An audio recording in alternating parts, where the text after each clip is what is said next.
I did kind of want to show you the garden a little bit before the sun comes up and it starts to get a little too warm to be out here. You can see it's super abundant. It's in the ground. It didn't cost me a lot in seeds. What cost the most was the field prep, having it tilled, and adding some really large loads of horse manure with bedding. And I did that because I knew that it was going to compact down, but it wasn't nearly enough. If I were to fix this and have it really work, I would have to deep mulch it really, really deep, and then put pigs on it and let them rototill everything in and let them manure on it. That would be the best solution. So today I wanted to talk to you about the different soils that I use and why, the different raised beds I use and why. Now, the last video that I made, I came out and I harvested some things out of this bed, and what I noticed almost instantly was the difference in the amount of water and the toughness of the stalk on these plants here. As soon as that soil gets wet, it just flattens down and it won't let any air in, and the plants start to smother and they turn yellow. There's too much water, not enough fertilizer, not enough air in between the soil particles for things to really thrive. If I stake my whole garden and my whole food for the year on what I can grow in my soil, I will be disappointed. And so I have my other systems. They don't grow as large a volume of food as what I can do in the in-soil garden, just because of sheer space. But every year I learn on this garden. I try to make amendments into my soil that make it better. I notice what will survive and create something that is good enough in this soil, and that's what I will plant again the next year. For this soil, anything that needs to be able to dig down deep and have a deep root, it is a pretty big, that is a pretty big undertaking for these guys, because the soil compacts down so badly. These are pretty colorless. They don't really look like carrots yet.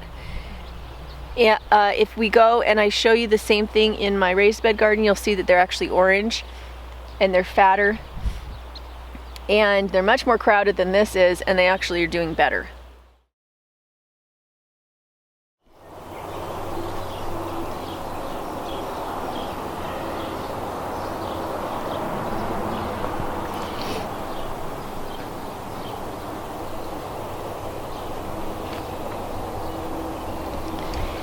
Now, the downside of these is that it takes a lot of material to fill them, and if you don't have a lot of free stuff in your boneyard, then it can be very expensive to build them. I build them out of secondhand materials, with the exception of the screws and the brackets that I use. So it's always stuff that's just kind of laying around. Filling up the base with my wood, big pieces of wood or cuttings from the trees, it takes a lot of material to fill them. And they serve their purpose. They have bottom heat, so that means you can start planting really early in the year, and they protect from frost. They're easy because they're wood, so I can attach my frost cloth and my bird netting to them. These guys, these beds turn out much thicker, larger, juicier, better colored vegetables than my front bed does, and part of that reason is because their roots can get down really far into the soft, friable substrate that I create. The bottom is made up of logs and branches and wood, but the top 8 inches, the 6 inches here is sawdust and rabbit manure, and then the top 2 inches is my potting soil. And so they can really get those roots down. In fact, in the back of this bed, we had a box of potatoes that was put in because I use this as a compost pile. And I had put in a box of old potatoes that had eyes on them, and then we just continued to bury them with compost. Well, they came up. They all came up. They came up probably 3 feet through that compost and started putting on potatoes, even though they were not in soil. I mean, it's just pretty amazing what you can grow in these. But here's the inside of a new hotbed. You can see we use it as a compost pile until it's full.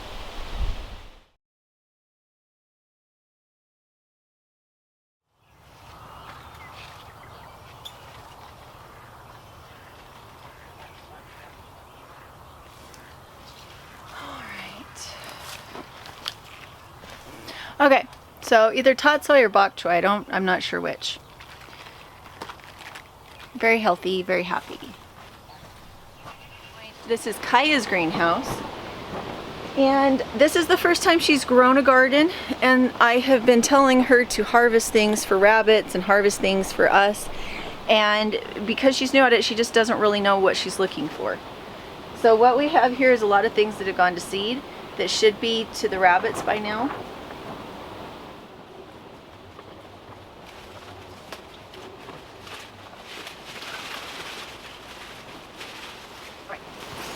So these are super, super heavy, really huge, and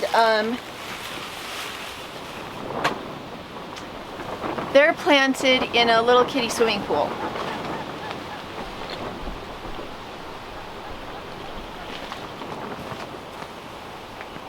So this is a kid's swimming pool.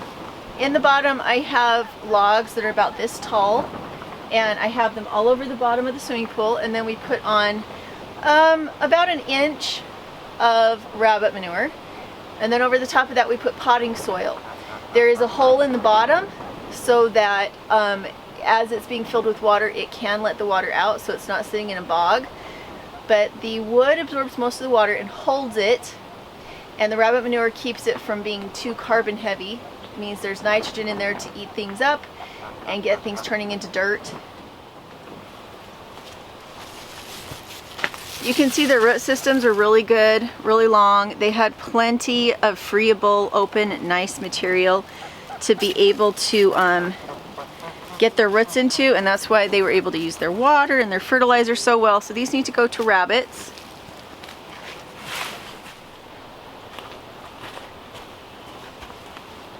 This is the last bed I want to show you. All it is a rectangle of 2x4s, and then inside that we put logs again that were about this tall, and logs stacked all the way along so they look like a raft. And then we put on an inch of rabbit manure, and then we put on 2 inches of potting soil, and we planted into it. And Kaya has kept this one cleaned out a little bit better. Eventually this wood breaks down, and these plants will actually be able to get their roots down into the soil underneath, and that soil underneath will be better than what we started with because of this decomposing wood. Now that I've been out here to look at it for the first time in probably 6 weeks, what we're going to do is we're going to pull out all these greens that are going to seed. I have tomatoes that could go into these spaces, and so that's what we're going to do, is we're going to transplant our tomatoes into these beds. We're going to put a little bit more rabbit manure and fertilizer on it, and that way I keep the bed productive, because these greens and these things that have gone to seed aren't going to help anybody unless we just keep maybe one plant and harvest the seeds. We have more tomatoes again, so some in the pots, and in fact that's a melon. So I need to get these in their pots planted out here in the beds. And then with just this one Chinese cabbage that I pulled out, we've given the mama rabbits as much as they need for the day. So for most of this that's kind of woody, I'm just going to put it in the compost pile to turn into soil, and it's not being wasted.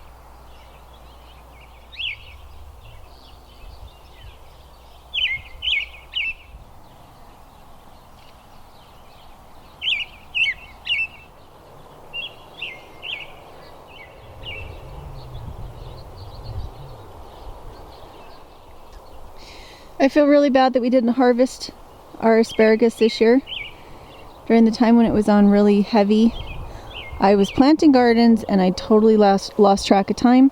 And so we have an enormous amount of asparagus in here that just didn't get eaten. Darn it. So that's what you hear is my little chicken trying to eat my radishes that I just pulled out. Can you see her? Come over here, chickie.